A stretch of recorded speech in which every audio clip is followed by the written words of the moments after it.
On the clamour for constitutional amendments, and I'll be introducing our panel. We'll have Ngujiri Wambugu, who is a member of parliament for Nyeri Town. We also have Edwin Sifuna, who is the Secretary General for the Orange Democratic Movement. We have Senator Isaac Mora, who is a nominated senator from the Jubilee Party. We also have the member of parliament for Soy constituency and also the Deputy Secretary General of the Jubilee Party, Caleb Kositanye. Thank you all for joining us this morning.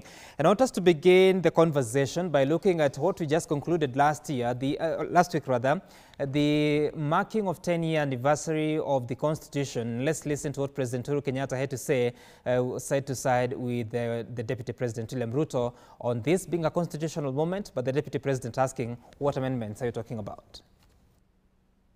That a constitution was a work in progress, and as such, we were made to adopt it with a promise that in the future, we will make it better. 10 years later, the moment to improve on it, I believe, is now. And as I said in my Madaraka Day speech, we must not, as a people, succumb to the paralysis of constitutional rigidity. We must treat a constitution as a living being, as a living document that must constantly adjust to our emerging realities. You know, this thing about changing the constitution is very weird. We went to Bomas. The first draft was brought to us, and everybody said, fine.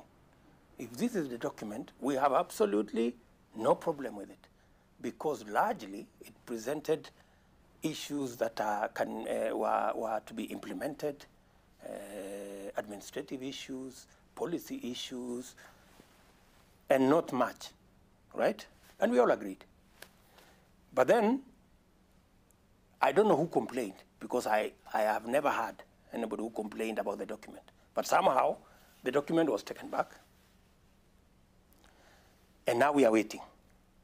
So we don't know whether it will come the way it was, or whether it is. Do you have a clue of what could be in this thing? So I want to begin with you, Edwin Sifuna, because you're the Secretary General of the ODM party. Do you have a clue of what amendments are being looked at? Because I have heard your party leader, Raila Odinga, saying that this is the time that you need to review some of the clauses. Do you have any specifics on what needs to be changed and what is being worked on? Thank you, Sam. Anyone who tells you that he doesn't know what is coming is being disingenuous, because I've heard the Deputy President there say that everybody loved the document. He was asking who complained. I remember prior to the launch of the document in Bomas, he was the one leading the complaints because they were making noise before reading the document. The BBI technical team has made it clear that they were not going to introduce anything outside the, the report that we saw in Bomas. Their task was very specific, to filter out the proposals that have been received from Kenyans into, proposals that require administrative action, things that require legislative action, and things that may require, constitutional review. So it is quite disingenuous for anyone to claim that they don't know what is coming. But I understand that from his position, he might not know anything, because even when the opportunity was presented for Kenyans to give their views, he is one of the people who has, proudly refused to share his thoughts about how we solve some of the critical issues in this country. So it is not fair for you to just, when a country is having a conversation about resolving some of the issues that have bedeviled us for years, you deny us that, the genius you have in your head about solutions, and then you come and criticize ideas that have been put on the table by other people. It is a failure of leadership on the part of the Deputy President. So the criticism aside, what specific areas do you think will be looked at, not just administrative and legal, but specifically on the Constitution? Yeah, for instance, Sam Gituku, everybody knows that there has been a clamor to increase the shareable revenue to the, devolved units. So we expect to see specifics in terms of the percentages that are now going to go to the devolved units in terms of strengthening them. We expect to see, proposals in the Constitution to address the gender question that has troubled us for some time. We expect to see, proposals in the Constitution on management of the affairs of this country, including electoral justice. You know, there was a proposal to amend the Constitution on how we appoint commissioners for the IEBC, for instance, and how the role of political parties in the appointment of commissioners. Those are things that everybody knows were put on the table by Kenyans, and it is what we expect to see in the discussions going forward. All right, and Deputy Secretary General Caleb Kositany, I know you have so many of the times associated yourself with the Deputy President and his views, but from your side, are you convinced that there are areas where I'm told that you don't have Caleb Kositany, but let me begin with you, Ngunjiri wa Mbugu. So what are these areas? Because one Sifuna says that electoral justice, gender question, shareable revenue, are these agreeable areas that you'd say from your side of politics are areas that need to be looked at and there has been an agreement on? Thank you very much. I would like to pick it up.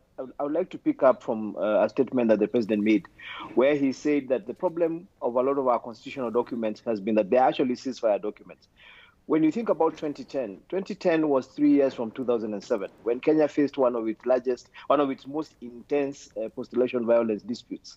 And one of the things that we all agreed was going to make sure we never get there again was a constitutional change that was going to bring in, for example, the 50% plus one, that was going to make sure we bring in 47 counties so that we devolve authority and the entire country develops at least in tandem, where we have money going to the grassroots.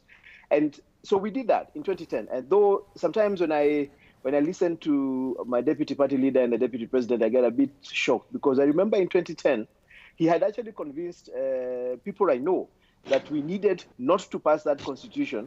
We needed to change some things in that constitution first, and then after we changed them, we were going to pass the constitution. He led a very, very intense and vibrant no campaign against the constitution we have today. And part of his problem was there were certain parts of that constitution he did not agree with that needed to be changed.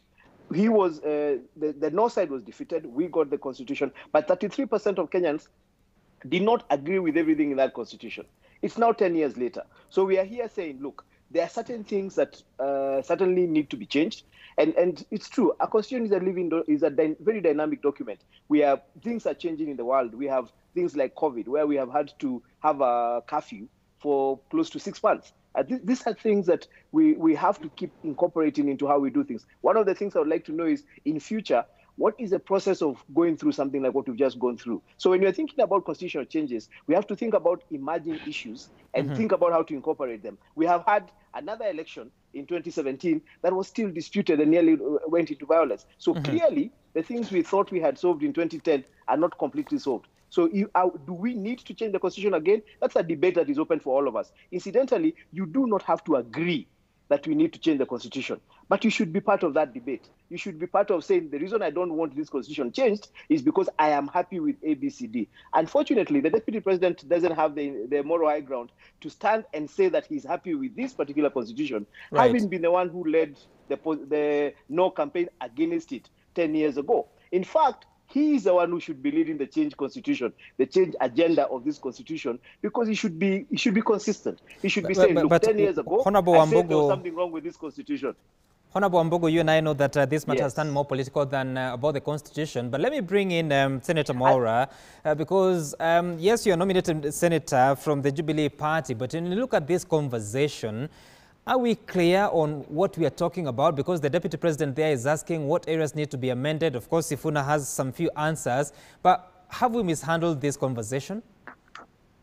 I think, yes, because now it is bordering on personality.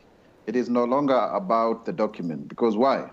If you look at the issues that are raised within the BBI report, you will see there are some salient, concerns about Kenyans, and how we should not ensure that we go to the polls when we're polarized, or like the outcome of an election, some end up making us, divided, like the way it has been, not just in the last general election, but in many of the others where you actually, you are at the edge of the precipice.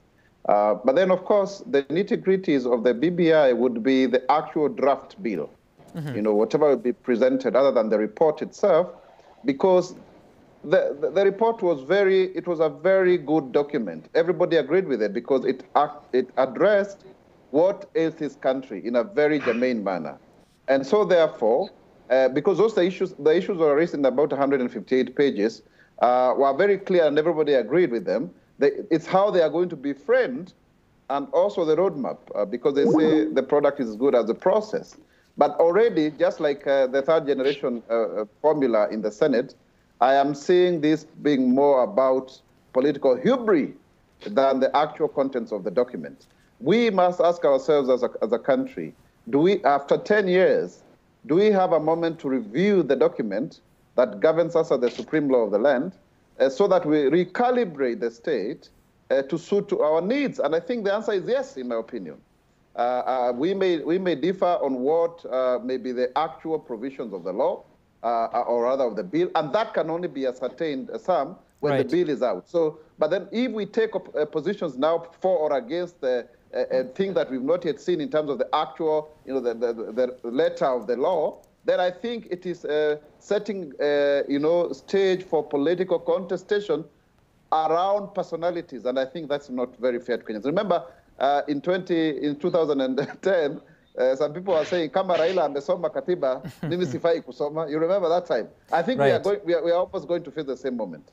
Right, and Senator, talking about Raila amesoma katiba, he also spoke about this conversation alongside Kalonzo Musyoka as they were reflecting on 10 years of the Constitution. Let's listen to what they had to say. My fellow Kenyans, that we should not lose an opportunity because of the current difficulties that we are going through as a people. Very depressing situations as a people, as a country, to miss out on an opportunity to right the wrongs that made some of the very few selfish people brand some of us erroneously. The time to prove I was never a watermelon is now. And this is the document that we need to work on. We are saying that COVID has been an accident in our country. It stopped us from a very major national undertaking. Yeah. But it did not finish it. It was just a temporary break. It will continue. We are going to pick it up. As the President said yesterday, you can see that the curve is leveling, and shortly we're going to come up with a timetable how to move on with our reggae. That the reggae is not stopped. Nobody can stop reggae. The reggae is just on half-time. It will continue. Okay? Right, those are the two leaders, Kalonzo Musyoka and Raila Odinga. And Caleb Kositanyi, you're the Deputy Secretary General of the Jubilee Party. And when you look at this conversation, it takes you back to 10 years ago when the Deputy Party Leader of your party was in the no camp. The other three leaders, Raila Odinga, Kalonzo Musyoka and Uhuru Kenyatta, would appear to have been on the yes camp. But now they are feeling it's time to review. Your Deputy Party Leader thinks it's not the time. What do you think should be done at such a time that your side and the other side are having different opinions? And what do you think of necessity needs to be looked at? Well, Sam, I think unlike 10 years ago, the clamor for the change, the constitutional change, was a nationwide movement.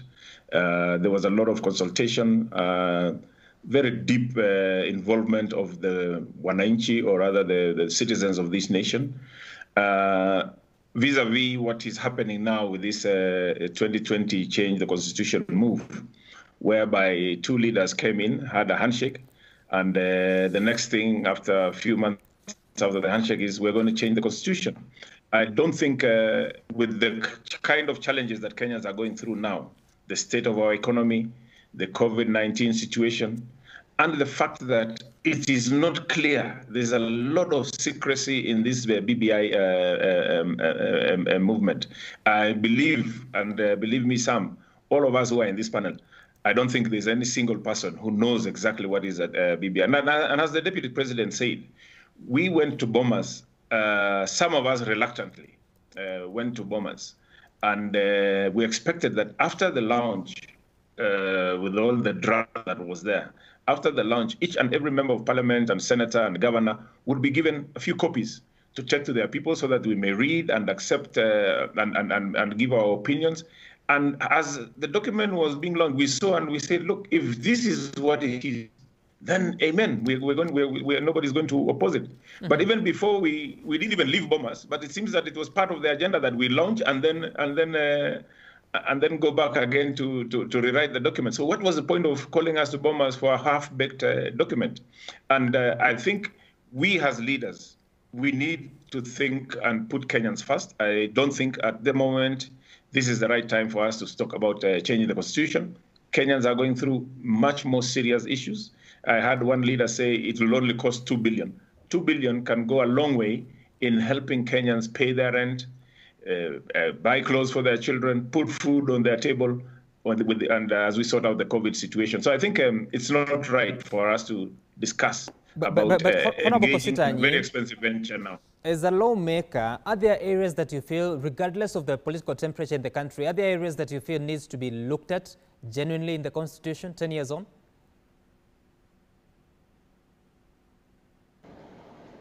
Well, Caleb Kosita, you cannot hear me. I want us now to move to the next conversation, which is around the rift within the Jubilee Party. And this conversation is coming from what the reflections of Deputy President William Ruto when he spoke about the party having been hijacked. Listen.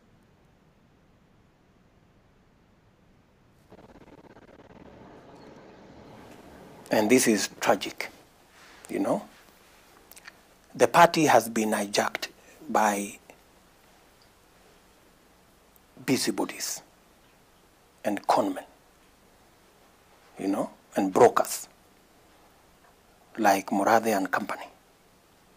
Yeah, people who have no clue where why the philosophy behind Jubilee. They were nowhere. Yeah, we appointed them into those positions as a caretaker, waiting for us to have elections so that we can have elected officials in the party.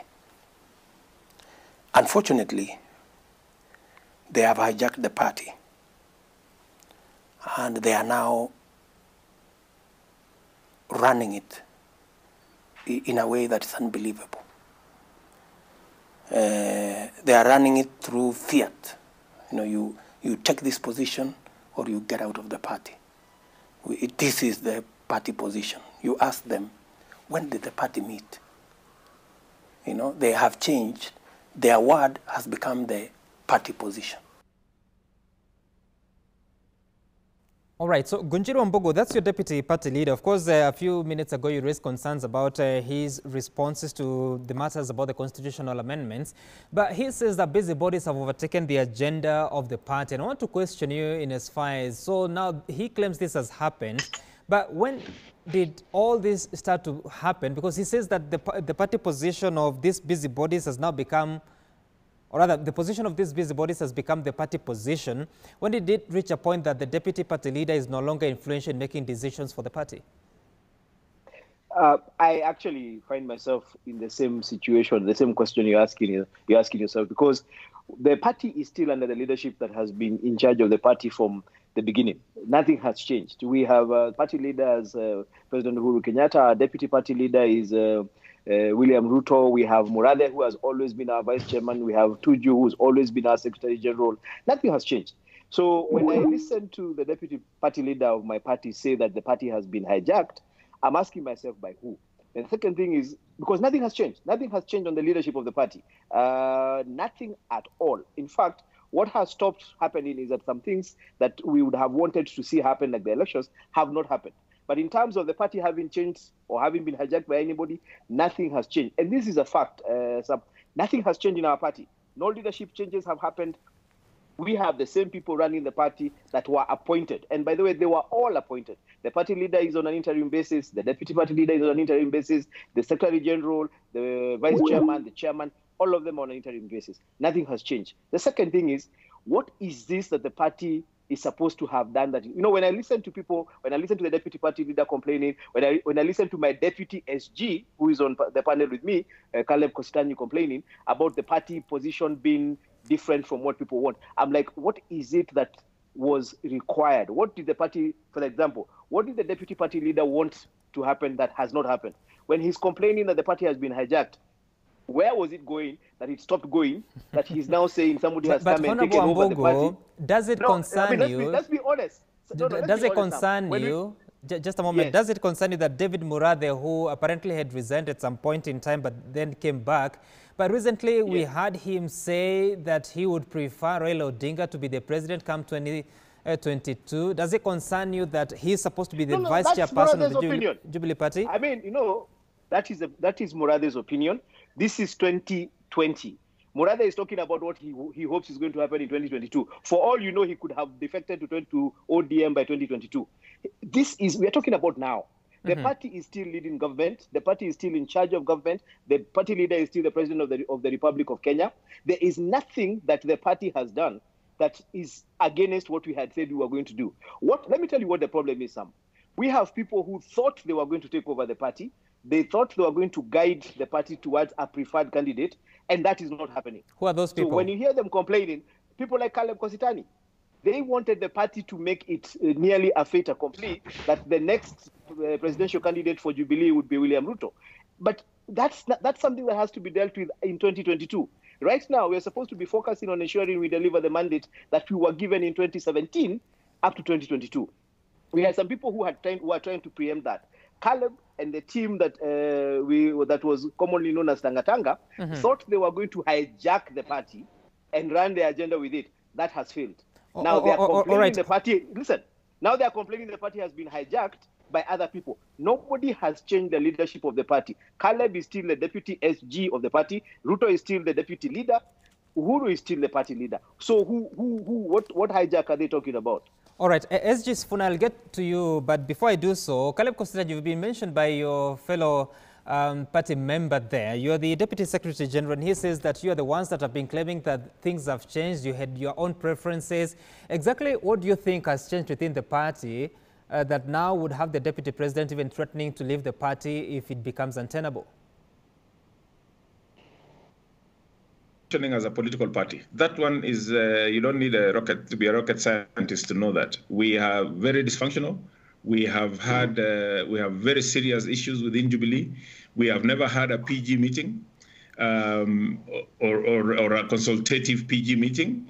And I think as a party, we have senior members of the party campaigning for other candidates and saying that Jubilee will not. It has never happened anywhere in the world that a ruling party with absolute majority in the county assemblies, in the parliament, and in fact, no government has ever had this absolute majority since we went into multipartism. And we have that majority, but still we don't appreciate the majority. We are going in for some coalitions with parties that have only one senator or one or two members of parliament to add on to a absolute majority that you have. And it is a failure on us as Jubilee. But Honorable Wambugu feels Murathe is a personal opinion. Well, it is not, because whatever Murathe has always said has eventually come to pass. So it is definitely not his personal opinion. He has some power that we don't know where he's deriving it from. And let us face it, Sam, when we want to destroy Jubilee, ODM are very willing to come and help. But when they want to build their own house, they will go and hold their PG meeting. They are running their political party as per the law. We are running Jubilee against the law, against the Political Parties Act, and I think the law will soon catch up with that. There's that view, Secretary General Sifuna, that you are the beneficiaries in all this turmoil and that you have come in to help, as Caleb Kositany says. Why would you be so interested in matters Jubilee? And when we see leaders of the Jubilee coming alongside to visit the Prime Minister, advocating for his tenure, having conversations, some meetings here and there, what does it all signal to? Well, it's a welcome thing, my friend. Sorry, we are not SG Sifuna in general workings of... Hello? Yes, go ahead, Sifuna. As I was saying, Sam, our position is that we are not interested in what is going on within the Jubilee Party. if Ngunjiri Wambugu is to be believed that in fact these people were appointed by the same people who are now crying. If you appoint a hijacker on a trip to Eldoret, then they take over the plane. It is you we will ask questions, because we will be asking whether you have the sort of judgment that is required for the job that you are doing. But I don't want to get myself entangled into those issues of Jubilee. I just wanted to raise fundamental issues about what my counterpart, you can call the Deputy SG of Jubilee, has raised. First of all, BBI was, the BBI moment is a bit different from the 2010, because in 2010, we were getting a whole new constitution. So the consultations, of course, were going to be wider. At this particular moment, we are tweaking the constitution in terms of amending, depending on or arising out of the experience that we have had with the current constitution.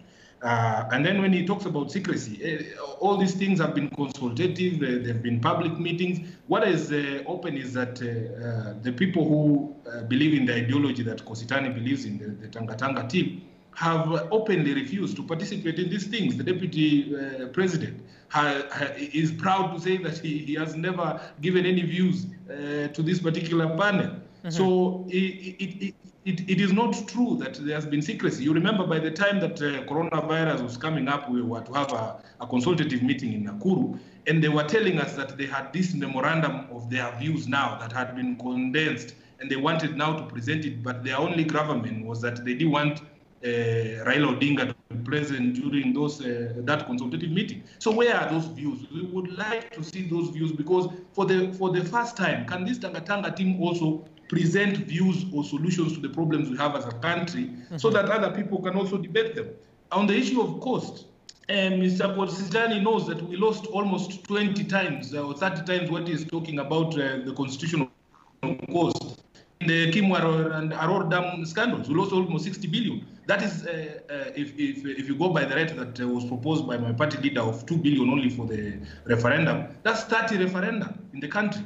So let us put everything in perspective. Let us have an objective discussion. We from the ODM party, acknowledge that this is not a conversation internally with ourselves, that therefore we will have certain views that might be dear to us, but it is our responsibility to persuade other people to see the things from our perspective, and that we must also listen to them. They also have views on how we can resolve some of the issues we have faced as a country, and that is what the BBI process is. All right. Of course, that question about how much it would cost to run a referendum is not yet substantiated. We'll maybe talk about it when we get to that point. But Senator Mwaura, as you observe all this conversation and looking at what has now become a war of words, yes, we have seen some members from the Jubilee side, or those that would be perceived to be allied to the president, having those meetings to go and have conversations with those from the ODM. We've heard David Murathe saying that he would prefer to see Raila Odinga rewarded for his fight for multi-party democracy. Of course, this puts the affairs of the Jubilee Party in jeopardy.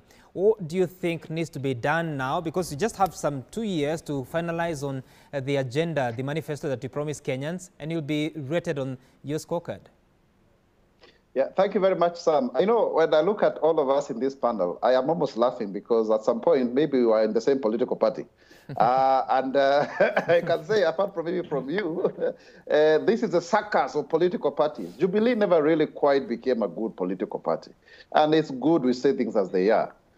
Because we launched on September 10 of 2016, and then by April, that baby that was born was supposed to be conducting a nationwide, plebiscite to choose candidates. Of course, you know what happened. It was not very successful affair. It was fairly shambolic, but still, as a political contestation, it produced leaders who are now in various positions, including ourselves.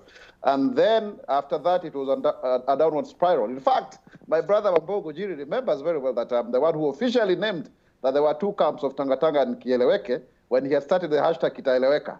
And I have said, and I want to say this clearly, both sides are going to lose, because if you now hear, assuming that Murathe is Kieleweke, but he's now proposing Raila Odinga, to take over, Jubilee. And that is the problem of our political parties. That political parties are really like a big tent, like in the case of Jubilee, with some two, sets of poles, Uhuru and Ruto. So it seems to have collapsed. And I think people have traded places. because the way Deputy President William Ruto is speaking is the way ODM should be speaking now. You know, Sam. Now the people who are in the bedroom are watching it from Viusasa, and those who used to watch it from Viusasa are the ones who are actually holding the blankets. You see, this is the irony of our politics, and I think it is very, very, disconcerting. In my shelf here, I have a Jubilee manifesto up here, and I keep on looking at it. It has a 10-point agenda, and the question is very simple: what happened to this document? When did it reduce from 10 to 4? And what is actually on the table? You see? So you find a lot of challenges because as Caleb had actually put it very clear, and I agree with him on this one, if we had maintained the momentum of Jubilee, you would even have had a constitutional change through parliamentary initiative because we didn't need as many numbers. But now, when we are in the Senate, you don't know exactly what is the government position, you see? So what I'm trying to allude to is that we need a strong culture of political parties because the people who end up suffering are not only just the ordinary Kenyans because of the unfulfilled promises, but even as politicians, when there are no strong structures that then you can use to make sure that you sieve the best of leaders. Because when you come to government, Sam, you have a team of people who lead because they believe in a set of ideas. Now, that is what you call ideology.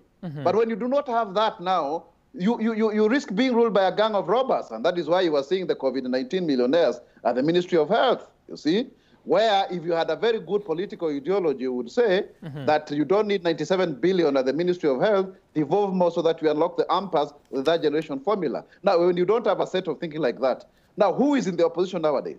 Who is in government? And when you are seeing a fusion of the monopoly of opposition and government, coming together, where do you leave this? And people like Musalia and Mudavadi have not really lived up to that expectation as at now, to provide an alternative. And that is why you're also seeing, for example, and Edwin is here, when there is this issue of crisis, people are asking, where is the voice of Raila Odinga? Because they are so used to him being the one providing the alternative thought. So basically, I also want to think going forward, we need to really entrench the position of the official leader of opposition because they need not only to be loyal opposition, but in the alternative government so that we do not have a situation like this now. We can say, okay, well, maybe this is a confluence of ideas where then you come together at the center for the sake of the country, and we have had such kind of moments. And you think this needs to be worked on through a constitutional amendment?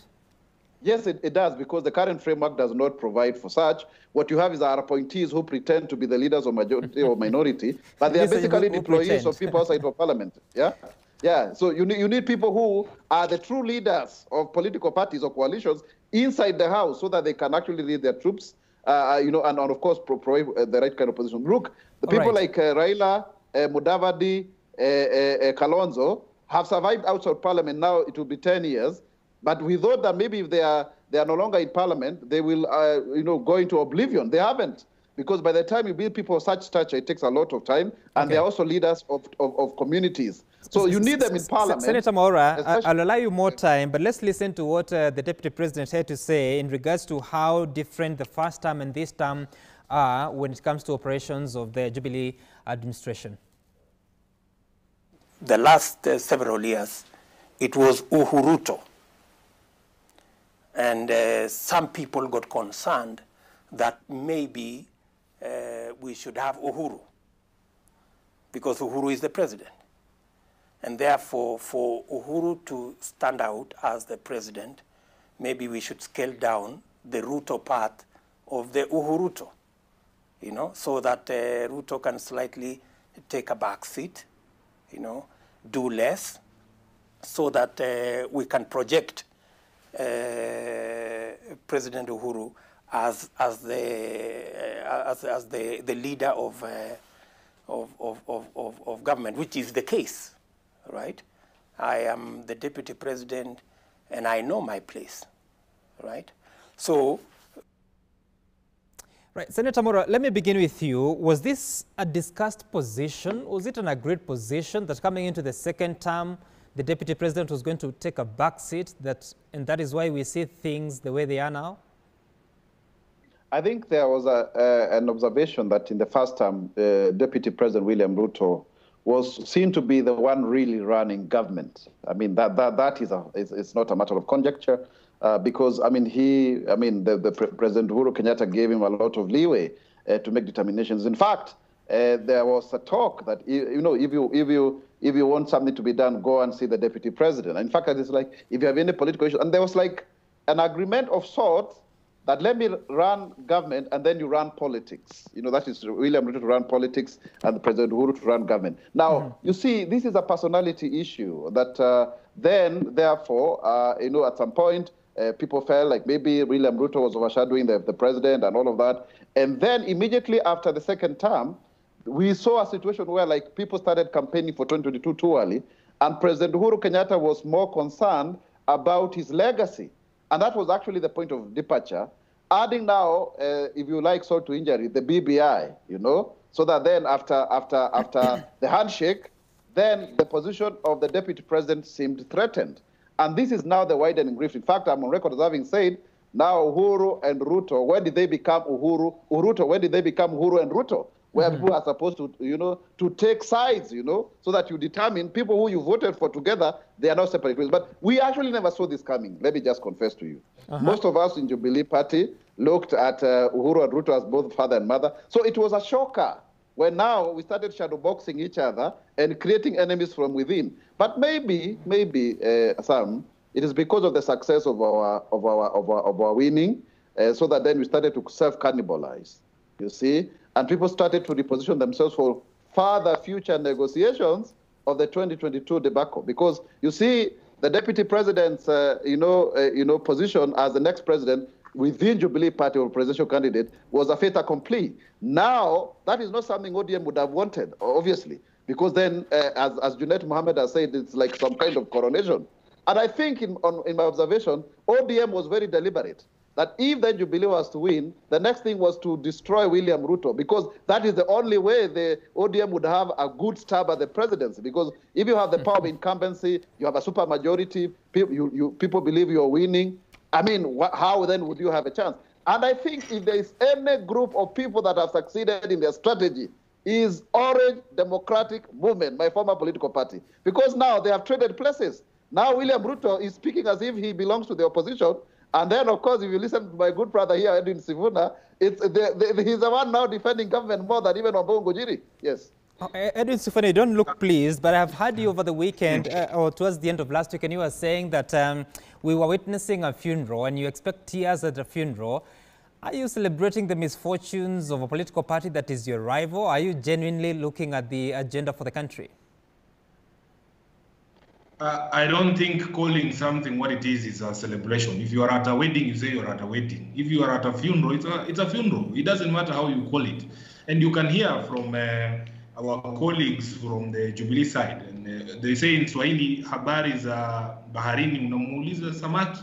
If the people in Jubilee are telling you that they are witnessing a requiem for their own political party and for their leaders, then really, why would you doubt when the rest of us see the same thing? I just wanted to point out that, again, as ODM, we are not interested in the internal workings of other political parties. We have our own. I encourage my counterparts and friends in Jubilee that the first step of, resolving your problem is to acknowledge them. You have seen, for us as a party, we have acknowledged what has been bedeviling us for some time, and we're trying to work to resolve it. So this question of whether ODM is still in the opposition or not is a question that we have answered more than enough times. We said that the handshake had a framework agreement, and that framework agreement is actually public, which is sometimes surprising when people start saying, oh, this entire thing has been done in secrecy. After the handshake, there was a memorandum that was published. It was signed between the leaders of the two political parties. It is the framework of the BBI. Conversations have been had around that. Everything that is happening in that framework. So every time, sometimes I wonder, because every time that ODM plays its oversight role, the first people to claim that now the handshake is under threat are our friends from sections of Jubilee and, of course, the media. I recall at some point when our leaders in the House, Mheshimiwa Junet Mohammed and Mheshimiwa John Mbadi, and even in the Senate, Orengo, raised questions about whether PEs were actually reaching our people down on the ground. And the headline tomorrow, the next day, was that the handshake is now dead. There was a point at which Honorable Murade expressed some frustration with regards to the conversation on committee chairmanships that Jubilee had offered to us. And somebody was already celebrating that is the end of the handshake, because it is clear that our colleagues, especially those from the Tanga side, have deliberately refused to understand what this BBI and this handshake was about. So for us, really, we don't want to engage ourselves into the internal affairs of other political parties. We want them to keep us out of their mess. The deputy president is every time, want to making statements that allude that all his problems are as a result of ODM. It is a very narcissistic statement, by the way, that clip that you played. Because William Ruto, I liken him to thinking that he is a floodlight that had to be dimmed, and because his candle was not being visible until you dim the floodlights.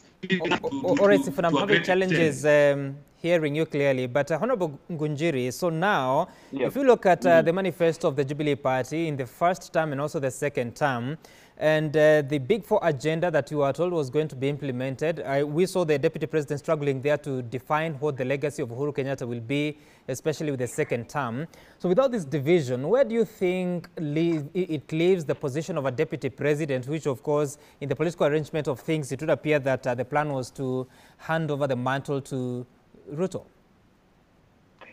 Sam, I keep telling people that in 2017, in August 2017, immediately we were elected, the day before we were sworn in Parliament, the President summoned all Jubilee leaders, senators, MPs to State House, and we had our first PG in this term. And the one thing he said categorically, and he requested us, he instructed us, and he told us, look, I want you guys to go and work. We have 5 years in this term. I want you to commit to work for 4 years, deliver our manifesto, no politics. We have come from a very divisive election. Please go out there, unite the country, do the work we have promised the people of Kenya we will do for them. And in the 5th year, I will be the one who will lead the campaign for William Ruto. That was what he told us. And William Ruto was seated in that meeting. Unfortunately, less than 3 months later, William Ruto was creating a campaign team for his 2022 election. And if you want to know where the divisions in Jubilee came from, they began from there. Because we have a president who is asking us, please don't campaign for 4 years. I am leaving office. I want to leave a legacy. And I want you to help me because we have been elected on our party ticket. I want you to help me leave a legacy. Commit to doing this for me for 4 years, and I will ensure that in the 5th year, my deputy is the one who takes over from me. Now, this same deputy started going around Akijipanga, as he told us. Now, this is the problem. The second thing is, the biggest mistake we made as a party was the emergence of the issue of Uhuruto. When I listen to the Deputy President talk about the way we used to be Uhuruto and now we are Uhuru, this is a fallacy that he took up and made his thing. He started imagining he's a co-president. So that when the president started saying, I want to leave my legacy, Ruto imagined that part of Uhuru's legacy was to ensure that Ruto became president. And then he made that like Ngunjiri, don't you think it's possible to work from the technical point of government while at the same time having politics going on in the country? Isn't this what happens across the world? The first thing that we must do always is to do the work we are elected to do now. Because if you start focusing only on the next election, you will not actually get the work done that you're supposed to do now. So when you start thinking the only thing that is going to determine the success of this term is Ruto becoming president in the next term, what are we doing this time? That cannot be the legacy of Jubilee in 2017, 2022. And that is a problem. So we have a situation where you are seeing our deputy president upset because Uhuru is now being celebrated as the leader alone. He was always the leader alone, with all of us coming to work with him under his vision. If for example, Ruto becomes president in 2022, he is going to come to us with his own mandate, his own agenda. We will support it if we agree he's the one who's leading our party. This thing of imagining that you are co-presidency is where we have had a problem, and I'm glad that has been sorted out. All right.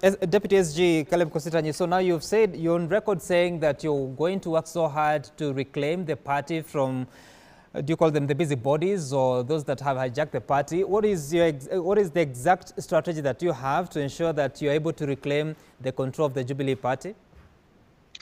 Sam, you've heard the story of, was it the camel or the giraffe? When it was raining, it asked that it may put its head in the tent so that it may shield itself from the rain. But eventually it came in and went with the tent. That is what ODM did with the handshake. They came into Jubilee with the handshake, and now they have come in to mess up our political party. But we will reclaim our political party because we had a dream, we had a belief, we had reasons why we collapsed other tribal political parties in order to join and have one national political party. I've had my colleagues discuss there. One thing that is on record, Sam, is that the Jubilee Party has never given its opinion on BBI. We never presented a document as a political party on BBI. Number two, gauging from what SG Sifuna is saying out there, is that it is to the benefit of ODM that Jubilee operates the way it is operating. It is the benefit, and it's just a matter of time before ODM now uses the information that they are gathering on the dysfunctionability of Jubilee to work against the Jubilee Party. Right. Thirdly, I want to say this. The Deputy President is a candidate in 2022 for the presidency, and he has not begun his campaigns. I don't know why people are so worried about him going to church here, going for such a function there, opening projects here and there. That is not campaign. That is just meeting the people. I have said this before, Sam, that we have a group of politicians who believe that you should not engage with Wananchi so long as there is no election on the pipeline. So that is the reason why when they see the Deputy President engaging, they think he is campaigning. And I want to say this for the record.